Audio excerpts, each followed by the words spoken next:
इथे फक्त दागिने नाही तर पिढ्यानपिढ्यांचा विश्वास मिळतो. परंपरेची झळाळी आणि विश्वासाची खात्री. कैलास अडगावकर ज्वेलर्स, दत्त मंदिर बस स्टॉप, नाशिक रोड. या भ्रष्टाचारामध्ये समीर भुजबळचा सहभाग आहे हे मी आवर्जून सांगतो. मी आपल्याला सांगतो की हे जे 4,000 कोटीचं टेंडर आहे हे पूर्वी 3 वर्षाचंच राहायचं. गेली 20 वर्षापासून 3 वर्षाचंच होतं. यावेळेस हे 5 वर्षाचं टेंडर केलेलं आहे आणि गेली 20 वर्षापासून तेच कॉन्ट्रॅक्टर आहेत.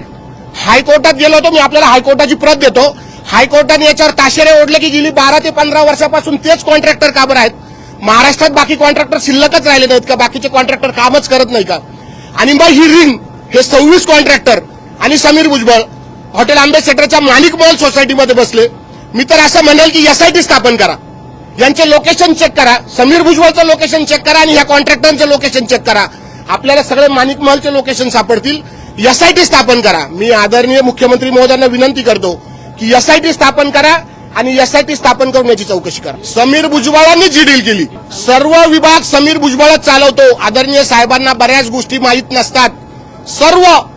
सर्व व्यवहार, आर्थिक भ्रष्टाचार हा फक्त समीर भुजबळने केलेला आहे. आम्ही मुख्यमंत्र्यांकडे मागणी करणार आहोत.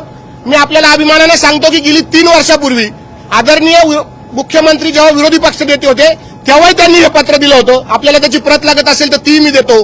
त्यांनी सांगितलं होतं की हे 5 वर्षाचं करू नका, हे 3 वर्षाचंच असू द्या. मला असं वाटतं की ती माहिती चुकीची आहे.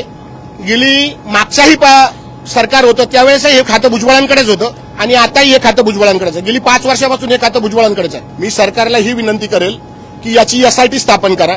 याचा जो 600 कोटीचा भ्रष्टाचार समीर भुजबळने केलेला आहे त्याच्यावर गुन्हा दाखल करा, एसआयटी स्थापन करा आणि माणिक महलमध्ये झालेली मीटिंग कॉन्ट्रॅक्टरांची आणि समीर भुजबळची याची चौकशी करा.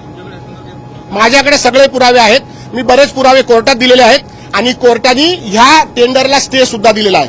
आपल्याला त्या कोर्टाच्या प्रती लागत असेल, आदरणीय विरोधी पक्षनेते आत्ता जे मुख्यमंत्री होते, तत्कालीन विरोधी पक्षनेते होते, त्यांनी दिलेलं पत्र याची सुद्धा माझ्याकडे प्रत आहे.